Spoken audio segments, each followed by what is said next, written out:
Hey everybody, this is part two of how to make strategies short, sharp, small, doable. How do you shrink the change so that you can actually implement small, doable habits in your classroom? That's really what we're focusing on. So this is part two. If you haven't seen part one, go ahead and go back to part one.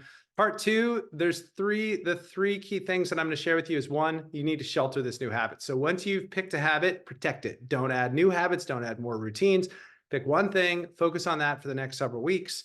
Look at your evidence of what are you seeing over that time?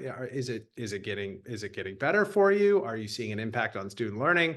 That would be number one. And I know that sounds super easy and doable, but once we start that particular change, it's so easy for us to actually add more and get overwhelmed. And then what happens is we move from actioning something, so action-based habits, to motion, which is what we plan and prepare as opposed to actually practice.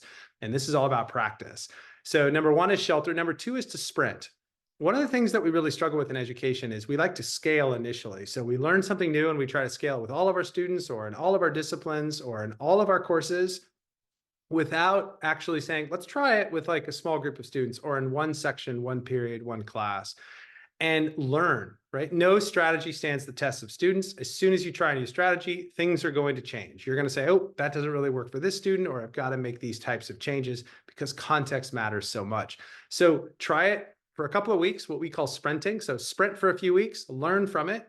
What works, what's not working for you before you try to scale. Because what happens if it works, but it's just too overwhelming? Well, then you're not going to be able to sustain that. So learn from it for the first couple of weeks and see, okay, what works, what doesn't, and then decide how and when you're going to scale that work. And then the last one is you need to share. So share that, whether that's if you like to journal or if you're going to, if you have a colleague or a PLC, it's really, really important to share not only your impact, like, hey, this is what, this is how much I move the needle for students, but also here's what I learned from that. Like this part works well, or here's something kind of new or enlightening that I didn't even think about within this particular work. That builds efficacy. If you don't share, we're not going to build that particular efficacy. It's just going to feel like I'm going over and over and over, as opposed to stopping and being like, what did we learn from this? It's not all about hitting home runs. It's also about, I missed this part of it, or this worked, but it wasn't the way I thought it was going to work. And so I've changed and I've made this subtle adjustment. People need to hear that. You need to hear that because that's going to be great building blocks for other pieces. So those are the three to consider. So shelter, so protect this thing. Two, start small, so sprint it, right, in one small particular area.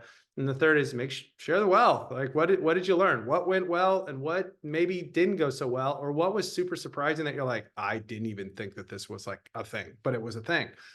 Those would be the other parts of implementing a habit and shrinking the change that I would have you consider. So thanks, everybody. If you want to learn any more, hingeeducation.org. Bye.